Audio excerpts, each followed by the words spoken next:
Hello students. चलिए शुरुआत करते हैं हमारे आज के लेक्चर का और मैं आपका अपना क्रांति सर।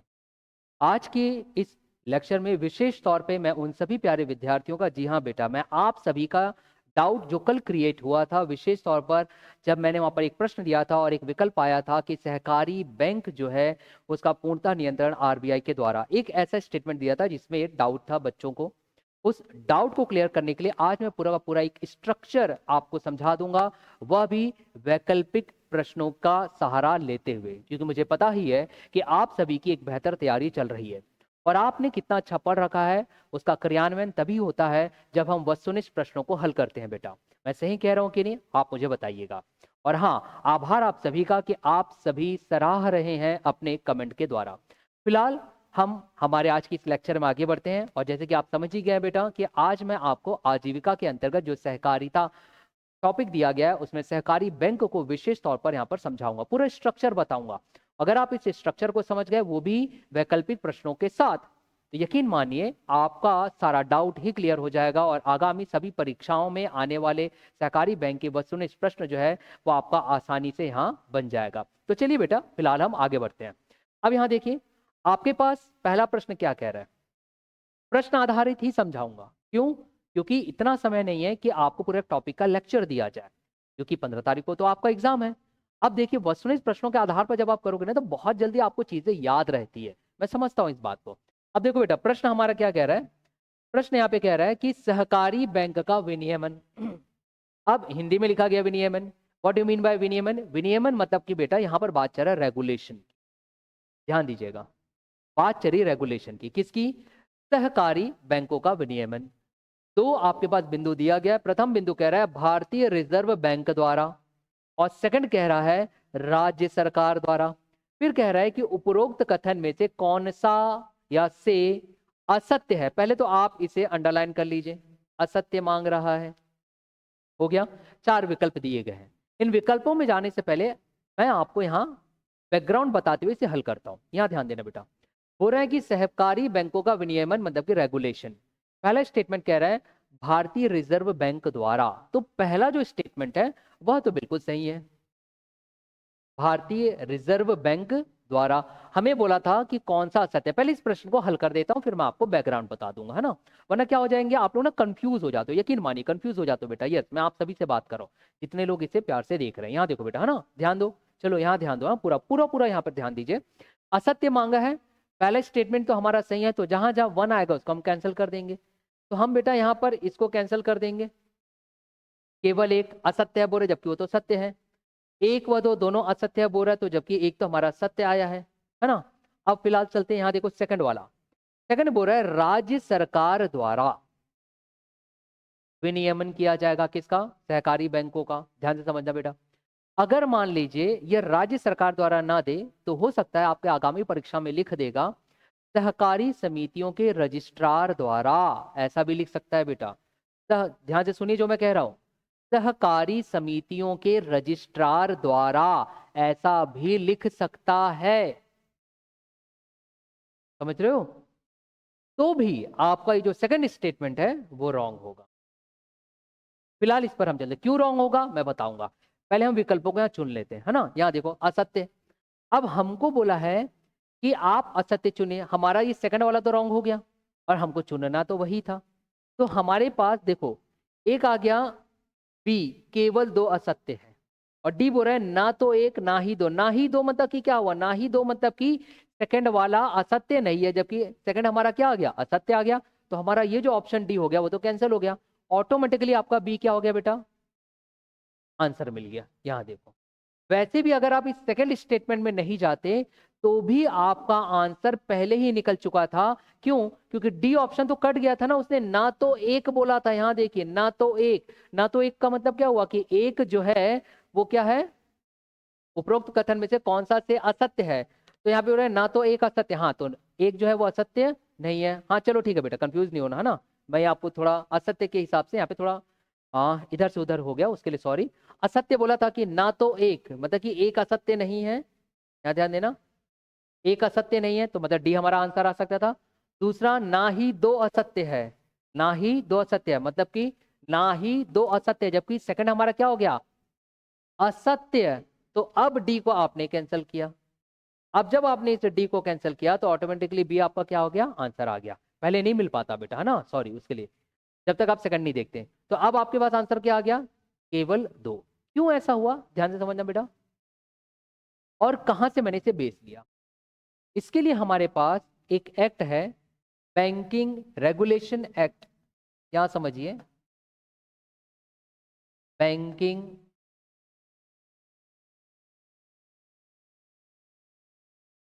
रेगुलेशन एक्ट, और ये मैं बात कर रहा हूं बेटा 2020 की। बैंकिंग रेगुलेशन एक्ट आया 2020 में, मगर ये संशोधित है, अमेंडमेंट है बेटा, संशोधित है, ये संशोधित। इसका मतलब कि इससे पूर्व भी कोई एक्ट रहा होगा। तो वो कौन सा एक्ट था, इससे पहले जो एक्ट है वो है आपके पास बैंकिंग रेगुलेशन एक्ट 1949। इसी 1949 के बैंकिंग रेगुलेशन एक्ट में बदलाव किया गया, संशोधन किया गया, और ऐसा कहा गया कि इससे पूर्व अगर हम देखते हैं तो ये जो सहकारी बैंक है या कोऑपरेटिव बैंक है बेटा, वो पहले दोहरे नियंत्रण में था। अब ध्यान दीजिएगा, मैं आपके कल वाला डाउट भी क्लियर कर रहा हूं। जो एक प्रश्न मैंने दिया था उसमें बोला था कि सहकारी बैंक जो है वो आरबीआई के पूर्णतः नियंत्रण में है, और तब बहुत से विद्यार्थियों ने उसे सही मान करके उसे सराहा, और कुछ मेरे प्यारे ऐसे विद्यार्थी थे जिन्होंने बोला कि नहीं सर ये रॉन्ग होगा। तब उनके डाउट को यहाँ पे क्लियर कर रहा हूँ। यहाँ देखो बेटा, वहां पूर्णतः नियंत्रण में क्यों कहा था, उसका आधार मैंने लिया था बैंकिंग रेगुलेशन एक्ट 2020। क्यों, क्योंकि जब बैंकिंग रेगुलेशन एक्ट 1949 की अगर हम बात करते हैं, तब ये जो सहकारी बैंक है वो दोहरे नियंत्रण में आता है, याद रखना, दोहरे नियंत्रण। और ये दोहरा नियंत्रण किस किस के हाथ में, तो दोहरा नियंत्रण आएगा बेटा एक आरबीआई के हाथ में, और दूसरा था राज्य सरकार के द्वारा। और राज्य सरकार लिखे रहेगा, या फिर मैंने अभी आपको बताया वो बोल देगा सहकारी समितियों के रजिस्ट्रार द्वारा। तो ये दोहरे नियंत्रण में था, कब, अकॉर्डिंग टू 1949 की अगर मैं बात करूं। लेकिन कल जो मैंने आपको प्रश्न दिया था वो था बैंकिंग रेगुलेशन एक्ट 2020, जिसमें कि इस दोहरे नियंत्रण से आजादी पाई गई, और जो प्राथमिक तौर पर नियंत्रण दे दिया गया, पूर्णतः जो वहां पे विनियमन कर रहे थे वो विनियमन किसके हाथों में चले गया, वो चले गया बेटा आरबीआई के हाथों में। तो 2020 ने दोहरे नियंत्रण को खत्म करके आरबीआई को पावर ज्यादा दे दिया, उसकी शक्तियों का विस्तार कर दिया। ठीक है, उसकी शक्तियों का विस्तार कर दिया, उसके प्रबंधन को लेकर के, सहकारी बैंक को लेकर के, इस दोहरे नियंत्रण से हट करके इधर आरबीआई के पास ज्यादा शक्ति चले गई। उस आधार पर मैंने कल आपके पास पहला स्टेटमेंट बताया था कि पूर्णतः नियंत्रण आरबीआई के द्वारा, तो वो बैंकिंग रेगुलेशन एक्ट 2020 के आधार पर था। और इसी बैंकिंग रेगुलेशन एक्ट 2020 के आधार पर ही बेटा ये वाला भी प्रश्न मैंने बनाया हूं कि सहकारी बैंकों का विनियमन किनके हाथों में, तो अभी वर्तमान में भारतीय रिजर्व बैंक के द्वारा। इसलिए आपके पास राज्य सरकार द्वारा गलत हो गया, और हमको चुनने भी क्या बोला, असत्य है। तो कौन सा असत्य है, सेकंड असत्य है। तो जहां सेकंड आएगा वो आपका उत्तर आएगा, तो बी जो आएगा बेटा वो आपका उत्तर हो गया। क्लियर हो गया। और ये वाला क्यों सेकंड नहीं आया आंसर, क्योंकि इसमें एक को भी अटैच कर दिया, और वन तो हमारा सत्य है, हमको चुनने बोला तो असत्य है, इसलिए सी को हमने कैंसिल कर दिया। डी इसलिए कैंसिल हुआ क्योंकि बोलता है असत्य नहीं है, दोनों ही सही है। I think now it's clear to all of you my dear. एक और याद रखना बेटा, सहकारी बैंकों की अगर बात करें तो आपके पास 1955 का banking laws cooperative societies act भी दिखाई देता है, 1955, जिसमें केंद्र सरकार के द्वारा वहां पर नियंत्रण दिखाई दे रहा है। ठीक है, ये दो लॉज को आप याद रखना। उसके आधार पर भी 1920 यहां लाया गया बेटा, तो यहाँ पे कुछ बदलाव हुआ, किसे लेकर के, दोहरे नियंत्रण। इसलिए मैंने कल वो प्रश्न लाया था। I think now it's clear to all of you, शायद अभी क्लियर हो गया। आगे बढ़ा जाए, चलिए कमेंट करके बता दीजिएगा बेटा कि आपका सारा डाउट क्लियर हुआ है कि नहीं, है ना, बिल्कुल कमेंट करिएगा। नेक्स्ट, यहाँ देखिए, ये लीजिए प्रश्न, सेकंड प्रश्न देखो क्या कह रहा है। बैंकिंग विनियमन संशोधन अधिनियम 2020 से संबंधित है, अभी मैंने बताया। Banking regulation act 2020 amendment act था वो, 1949 में संशोधन करके लाया गया था, ये उसी से आधारित। अब देखिए दो विकल्प दे दिया। अब मेरे ख्याल से अब आप लोगों को जरा भी परेशानी नहीं होगी इसे हल करने के लिए। पहला बोल रहा है सहकारी बैंकों पर भारतीय रिजर्व बैंक के नियामक नियंत्रण विस्तार। और अभी मैंने आपको बताया बेटा, क्या बताया कि उसमें विस्तार की गई उसकी शक्तियों में प्रबंधन को लेकर के कमर्शियल बैंक को, है ना। तो पहला स्टेटमेंट तो सही है, ये लीजिए। सेकंड पढ़ते हैं, संशोधित अधिनियम सहकारी समितियों पर लागू ना होना। अब यहां देखो क्या कह रहे हैं, संशोधित अधिनियम सहकारी समितियां। अब यहां बात उठती कर सर कौन सी सहकारी समिति, यहां ध्यान दीजिएगा बेटा।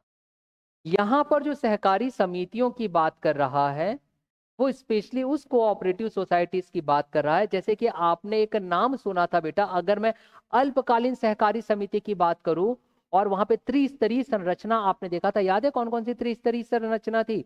राज्य स्तर पे आपने देखा था state cooperative bank, district level पे देखा था डिस्ट्रिक्ट सेंट्रल कोऑपरेटिव बैंक, और आप ग्रामीण स्तर पर देखे थे, ग्राम स्तर पर PACS, primary agriculture credit society. अब यहां देखो बेटा ये सोसाइटी है, सोसाइटी नॉट बैंक, ये समिति है। और ये बात भी क्या कर रहा है, संशोधित अधिनियम सहकारी समितियों पर लागू नहीं होगा, समितियों पर, बैंक नहीं कह रहा है। तो एक तो आप ये ले लो, इस पर लागू नहीं होगा, समझा रहा। तो ये कौन सा है, अब देखो इसी से एक और प्रश्न है। ये तीनों के तीनों अगर देखोगे ना बेटा, तो ये तीनों के तीनों आते हैं अल्पकालीन के लिए, अल्पकालीन ऋण सुविधा देते हैं बेटा। ये कैसा देते हैं, अल्पकालीन ऋण सुविधा, याद करिए आपने पढ़ा होगा। तो इस अल्पकालीन ऋण सुविधा में जो तृतीय स्तर का ग्रामीण स्तर पर है वो बैंक नहीं, वो समिति है, तो उस पर ये बैंकिंग रेगुलेशन एक्ट 2020 लागू नहीं होगा। तो बिल्कुल सही कह रहा है।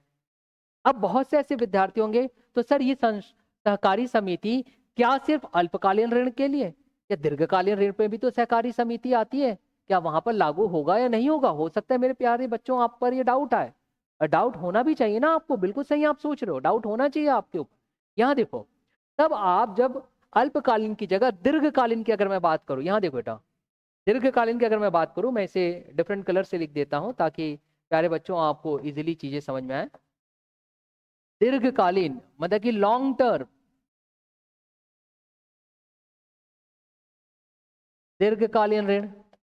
अब जब हम दीर्घकालीन ऋण की बात करते हैं बेटा, तो आपको अध्ययन करवाया गया होगा आपके आदरणीय शिक्षकों के द्वारा, उन्होंने बताया होगा एक होता है लैंड डेवलपमेंट बैंक, ऐसा बताया गया होगा आपको, भूमि विकास बैंक, वो दीर्घकालीन ऋण देंगे। क्योंकि ये जो ऋण होता है ना, ये दीर्घकालीन ऋण अवसंरचनाओं को लेकर के होता है। जैसे कि आवास को लेकर के वो ऋण देगी बैंक, या फिर कृषि जहां आप कर रहे हो उस भूमि को सुधार करने के लिए ऋण देगी, सिंचाई व्यवस्था बेहतर करने के लिए ऋण देगी। इस प्रकार के जो ऋण रहते हैं लंबे समय के लिए, कम से कम 5 साल और उससे अधिक, वो दीर्घकालीन ऋण हो गया। तो एक हो गया भूमि विकास बैंक या एलडीबी, लैंड डेवलपमेंट बैंक, और दूसरा होता है बेटा cooperative agriculture and rural development bank, ये होता है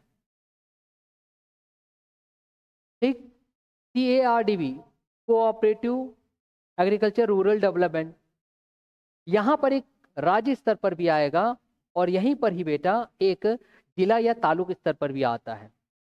इसमें एक स्टेट लेवल पे और एक प्राइमरी लेवल, प्राइमरी लेवल मतलब कि जिला और तालुक स्तर पर, बताऊंगा मैं आपको। तो यहां पर भी अगर कोई कोऑपरेटिव सोसाइटी है, ऐसी कोऑपरेटिव सोसाइटी, ऐसी सहकारी समितियां जो दीर्घकालीन ऋण देगी, वहां पर भी ये बैंकिंग विनियमन संशोधन अधिनियम 2020 लागू नहीं होगा। ये मैं इसलिए बता रहा हूं, अगर मान लीजिए प्रश्न घुमा फिरा करके कोई और स्टेटमेंट दे दे, है ना, यहाँ संशोधित अधिनियम सहकारी समितियों पर लागू नहीं होता, तो ये तो बिल्कुल सही है। अगर ये नहीं देता, इसके स्थान पे लिख देता कि अल्पकालीन, केवल अल्पकालीन ऋण देने वाली समितियों पर लागू नहीं होता, तो केवल लिखता तो रॉन्ग हो जाता, क्योंकि वो दीर्घकालीन ऋण देने वाली सुविधाओं पर जो देती है सहकारी समिति, उस पर भी ये लागू नहीं होता। देखो बेटा, घुमाने फिराने के जो प्रश्न होते हैं ना, जो आपके मस्तिष्क को भ्रमित कर देते हैं, वो कई प्रकार के प्रश्न बनाए जा सकते हैं। आवश्यकता होती है कि आपके पास एक बेहतर कॉन्सेप्ट की, और अगर ये कॉन्सेप्ट समझ में आया ना तो कमेंट जरूर करिएगा। ये मैं आप लोगों का कल डाउट था, उस डाउट को ही क्लियर करने लाया हूँ बेटा, है ना। चलो, तो यहाँ देखो बेटा, दोनों के दोनों हमारे सही हैं, और हमें बोला है संबंधित है, सही है। क्या मांगा? सही है। तो अब आप बताओ, सही है तो किससे जाओगे बेटा? दोनों ही सही है, तो आपके पास सी ही तो आएगा ऑप्शन, क्योंकि दोनों सही है। एलिमिनेशन राउंड के अकॉर्डिंग जाते तो डी आपका पहले ही कट जाता, क्योंकि एक तो आपका 100% सही आ गया था, है ना।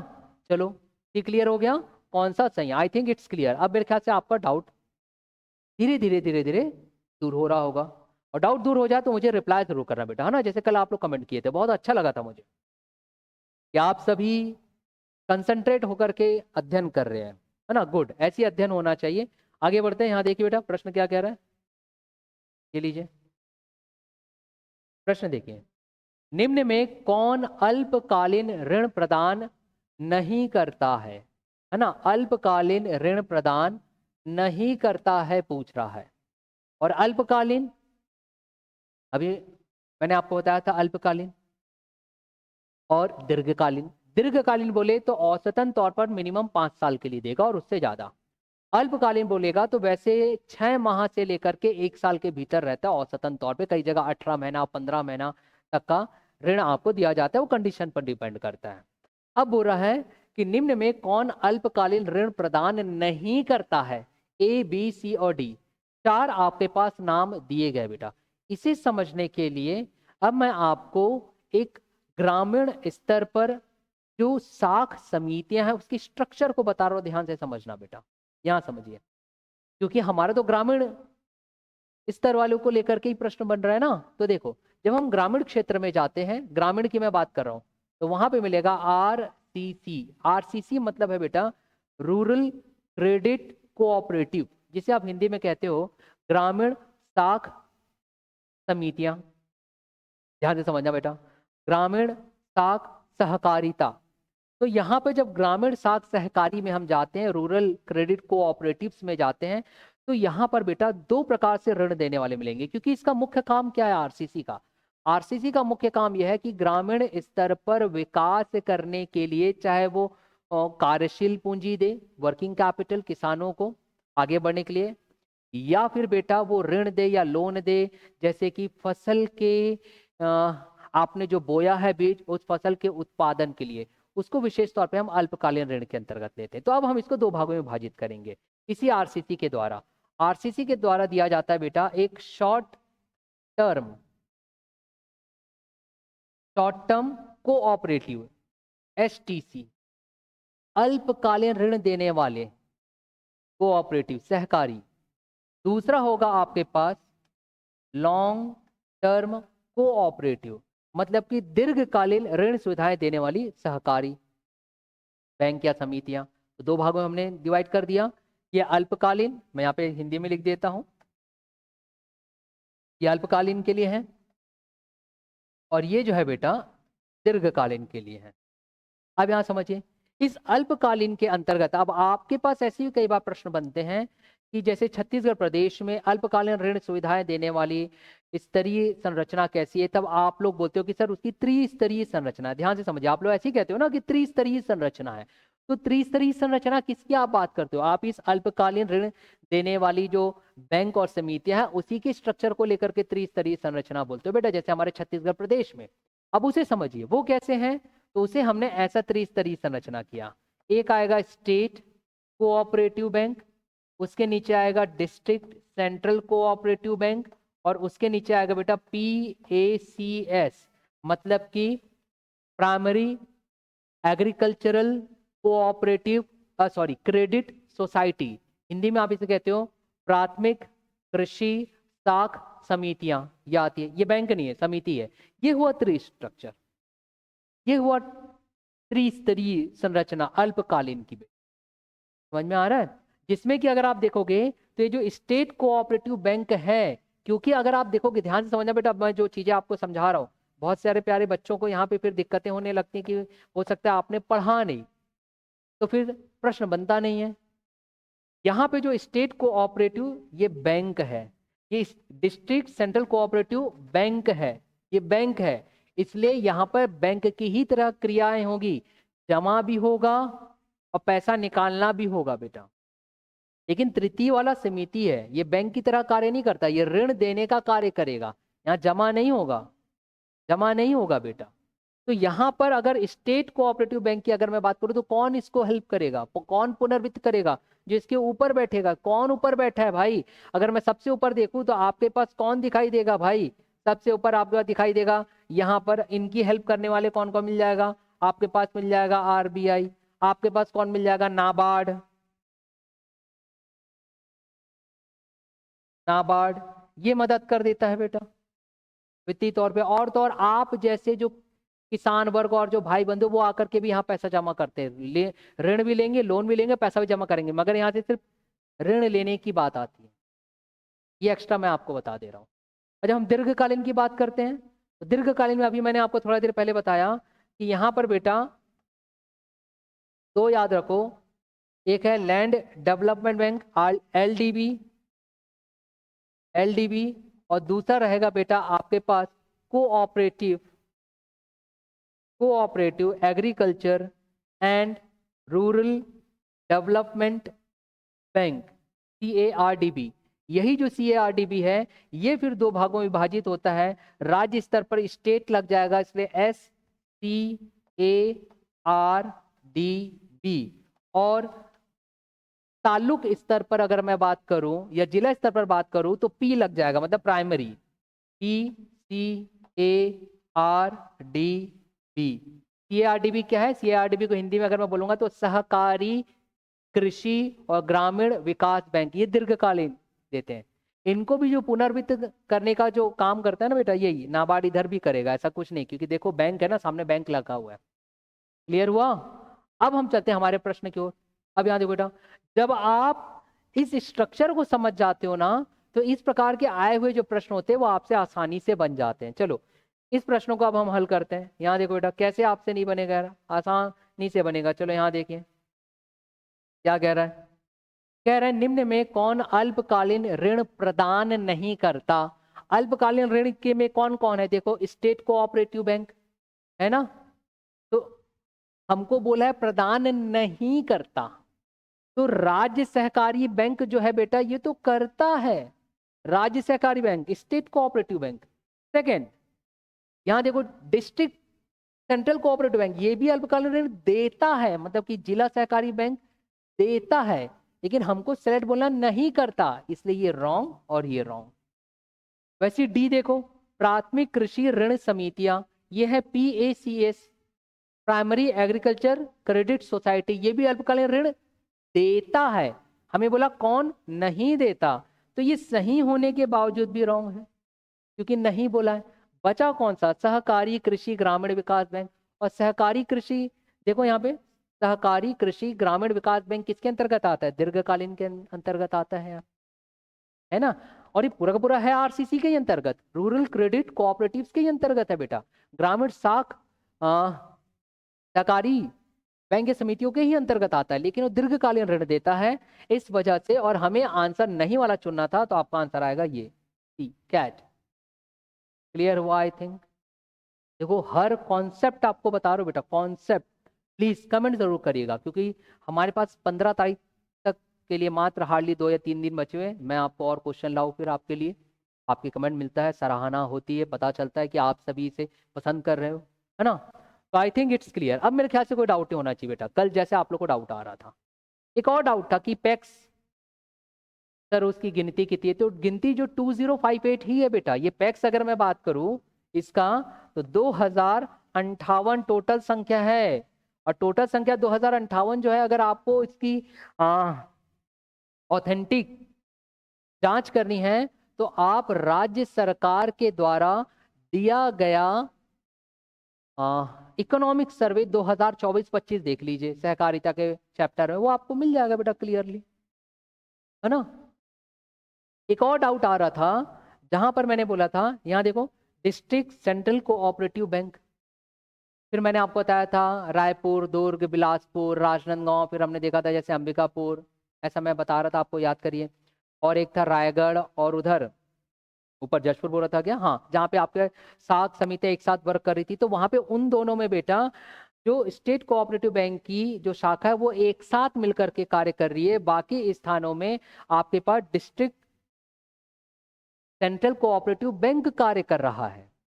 और इन्हीं में ही याद रखिएगा, वर्ष 2018 में हमारे पास इस तरफ जो cooperative agriculture and rural development bank है या सहकारी कृषि और ग्रामीण विकास बैंक है बेटा, उन सब का विलय कर दिया गया था।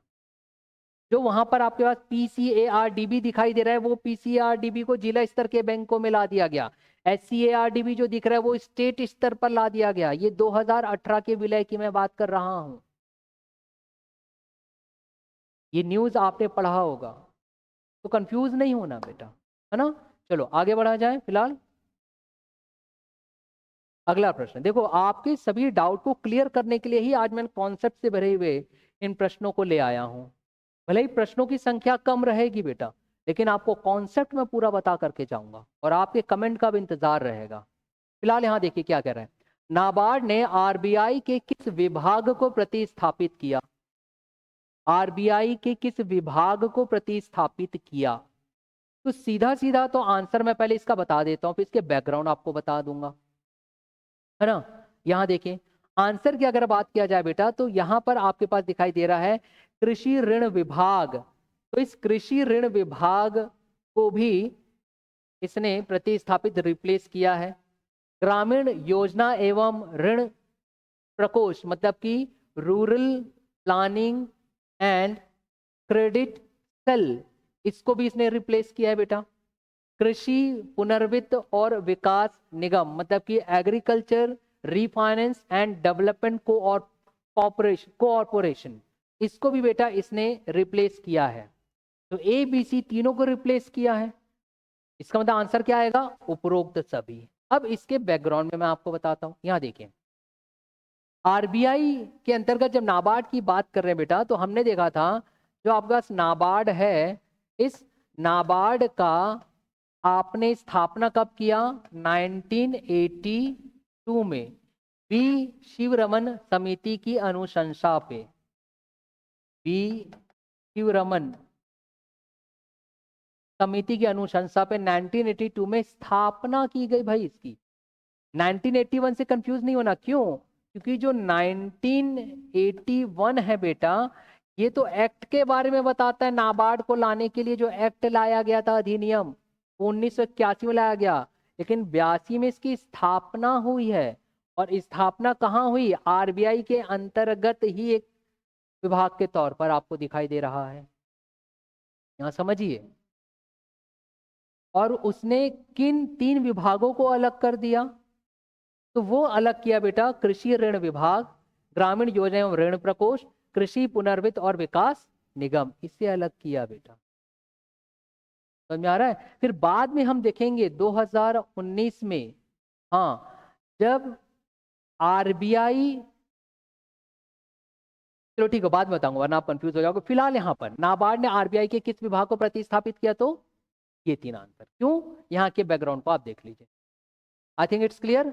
आगे बढ़ू बेटा, है ना। चलो यहाँ पर ध्यान दो सब आप लोग। अगला प्रश्न यहाँ देखिए बेटा, अधिक प्रश्न नहीं है, हार्डली 5 या 6 प्रश्न आज, ताकि आपके सारे डाउट क्लियर हो जाए। यहाँ देखिए प्रश्न क्या कह रहा है। नाबार्ड निम्नलिखित भूमिकाओं का निर्वहन करता है। Means the role played by the NABARD. अब नाबार्ड का मुख्य कार्य तो आप जानते हो ना, कि ग्रामीण क्षेत्र में विकास करना। अब विकास करने के लिए वो बहुत से कार्य करेगा जो यहाँ पे निम्नलिखित दिए गए। अब बुरा उपरोक्त में से कौन सा या से कथन सत्य है? कौन सा या से कथन सत्य है? अब सत्य है की बात कर रहा है बेटा। 4 विकल्प आपके पास दिए गए हैं, ए बी सी और डी। चलो अब यहां ध्यान दो। पहला बोल रहा है ग्रामीण क्षेत्रों में शीर्ष वित्त पोषण एजेंसी। क्या ये सही है? हाँ बिल्कुल सही है बेटा। क्यों? क्योंकि अगर मैं ग्रामीण क्षेत्रों में शीर्ष वित्त पोषण एजेंसियों के तौर पर ये कार्य इसलिए कर रहा है क्योंकि ग्रामीण क्षेत्रों में विकास करने के लिए जितनी भी संस्थाएं हैं जो ऋण देती है, निवेश करती है, उत्पादन के क्षेत्र में ऋण दे रही है ताकि अवसंरचनाओं का विकास हो सके, उन सब को बेटा नाबार्ड जो है वह वित्त पोषण करता है उन सब। और नाबार्ड का हमने अभी हाल फिलहाल में भी देखे थे, जब मैंने आपको दीर्घकालीन ऋण सुविधाएं देने वाली कोऑपरेटिव बैंक और सोसाइटीज की मैंने बात किया, तो उनको भी तो दे रहा था ये नाबार्ड, है ना। सेकंड, अगर पहला सही है तो देखो कौन सा कैंसिल हो गया, सी आपका कैंसिल हो गया, बाकी सब में एक एक दिया गया बेटा, है ना। नेक्स्ट, अब यहां देखो, ग्रामीण क्षेत्रों के वित्तीय संस्थानों का पुनर्वित्त, तो भाई ये पुनर्वित्त भी बिल्कुल सही है। अभी जस्ट मैंने आपको बताया था कि दोबारा उनको फाइनेंस करता है ग्रामीण क्षेत्रों के जो वित्तीय संस्थाएं हैं, जैसे कि कौन से ग्रामीण क्षेत्रों की अगर वित्तीय संस्थानों की अगर मैं बात कर दूं तो अल्पकालीन ऋण सुविधाएं अगर आप ले लेते हो तो मैंने वहां पे त्रिस्तरीय संरचना बताया, वहां पे भी नाबार्ड हेल्प करता है। दीर्घकालीन संरचना की अगर मैं बात करूं तो वहां पे भी नाबार्ड हेल्प करता है कि लो भैया पैसा लो, आप कार्य करिए करके, तो भैया ये तो बात सही हो गया ना। थर्ड, ग्रामीण विकास बैंक का नियंत्रण, अब ध्यान देना बेटा क्या बोल रहा है, ग्रामीण विकास अगर दूसरा सही है, चलो पहले उसके हिसाब से देख लेते हैं, दूसरा अगर सही है और हमको सत्य वाला चुनना है तो कौन सा आ गया हमारे पास, पहले तो ये बी कट गया, अब या तो ए आ सकता है या डी आ सकता है, दो में से कोई एक आ सकता था, या तो ए या फिर डी। उसके लिए अब हमको तीसरा जाना पड़ेगा। यहां देखिए, ग्रामीण विकास बैंकों का नियंत्रण, ये वर्ड बेटा, ये वर्ड ने पूरा का पूरा आंसर ही बदल दिया। नियंत्रण, अगर इसके स्थान पर ये लिखे रहता पर्यवेक्षण,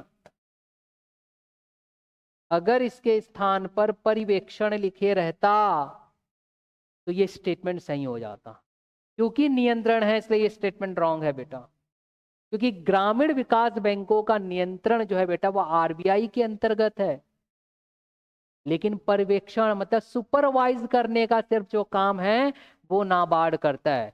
और सुपरविजन करने के लिए ही बेटा मैं इसका आधार दे रहा हूं, पर्यवेक्षण मतलब सुपरविजन करना, देख रेख करना, निगरानी रखना, तो ये कौन कर रहा है, ये नाबार्ड करेगा, क्योंकि इसका BOS बोर्ड ऑफ सुपरविजन 1999 है बेटा, 1999 बोर्ड ऑफ सुपरविजन 1999, जिसके तहत नाबार्ड में ये शक्तियां प्राप्त है कि नाबार्ड जो है इन बैंकों का सुपरविजन करेगा, पर्यवेक्षण करेगा। नियंत्रण की बात नहीं की जा रही है बेटा, नियंत्रण तो आरबीआई के हाथों में है। अब देखो तीसरा आपका रॉन्ग हो गया, और जब तीसरा रॉन्ग हो गया तो किसके साथ जाओगे, देखो ना, ए था डी था, डी में तीसरा जो है वो रॉन्ग आएगा क्योंकि वो असत्य है और हमको तो सत्य चुनने बोला है, तो डी आपका कैंसिल हो गया। 100% आप किसके साथ जाओगे, ए के साथ जाओगे, and A will be your answer. Is this clear? ये आपका सही हो गया। आगे बढ़ा जाए बेटा, चलो अगला प्रश्न और आज का अंतिम प्रश्न है। सारा डाउट अब मेरे ख्याल से आप लोग का क्लियर हो गया जो कल उठा था बेटा। ये लीजिए अंतिम प्रश्न। हाँ यहां देखो भाई, अंतिम प्रश्न क्या कह रहा है, ये कह रहा है कि नाबार्ड का स्वामित्व, तीन नाम दिया गया है, भारत सरकार, आरबीआई और राज्य सरकार, किनके हाथों में है ना, भारत सरकार, आरबीआई और राज्य सरकार। अब बहुत सारे प्यारे विद्यार्थी जो होंगे अगर वो डिटेल में नहीं पढ़ेंगे तो राज्य सरकार को चलो कैंसिल कर देंगे, यार चलो ठीक है बस तुक्का लगा ही लेते हैं कि राज्य सरकार तो नहीं आना चाहिए, ठीक है आप बिल्कुल सही, राज्य सरकार नहीं आएगा, तो जहां जहां तीन है हम उसको कैंसिल कर देंगे, ये सी कैंसिल, ये डी कैंसिल, अब दो है अभी भी, ए और बी, लो अब फंस गए आप, अब क्या करोगे, अब तो फंस गए ना। इसलिए आपको वर्ष 2019 याद रखना पड़ेगा। वर्ष 2019 में बेटा इस आरबीआई ने क्या किया, आरबीआई का जो शेयर था उस शेयर को आरबीआई ने भारत सरकार को बेच दिया अपना। और जब आरबीआई ने अपना शेयर भी भारत सरकार को दे दिया तो पूर्णतः जो अब बेटा यहाँ स्वामित्व है भारत सरकार का आ गया। वरना 2019 से पूर्व की अगर मैं बात करूं तो आरबीआई का भी शेयर है और भारत सरकार का भी शेयर था, तो दोनों ही उसके स्वामित्व में आते। लेकिन वर्ष 2019 के बाद अब जो नाबार्ड है उसका स्वामित्व सिर्फ और सिर्फ भारत सरकार है, आरबीआई नहीं आएगा, क्योंकि 2019 में उसने अपने शेयर को दे दिया। मतलब केवल एक, तो केवल एक आएगा बेटा, एक और दो वाला तो नहीं आएगा, क्योंकि सेकंड आरबीआई ने दे दिया। ये था आज का कॉन्सेप्ट जो मैंने प्यारे आप सभी बच्चों, जी हाँ, आप सभी का जो डाउट उठा था बेटा, उन सभी डाउट को क्लियर करने के लिए आया था। अगर अब आपका डाउट क्लियर हो गया है तो जल्द से जल्द मुझे कमेंट करें और बताइए, ताकि मैं आपके लिए कल दोबारा एक प्रश्नोत्तरी का सीरीज ले आऊं जो भी आपने डिमांड किया है। तब तक के लिए बेटा मुझे आज्ञा देंगे। जय हिंद, जय भारत, जय छत्तीसगढ़, और best of luck from my side. Practice करते रहिए, सिलेक्शन आपके हाथों में जरूर मिलेगा। तब तक के लिए bye bye, thank you to all of you.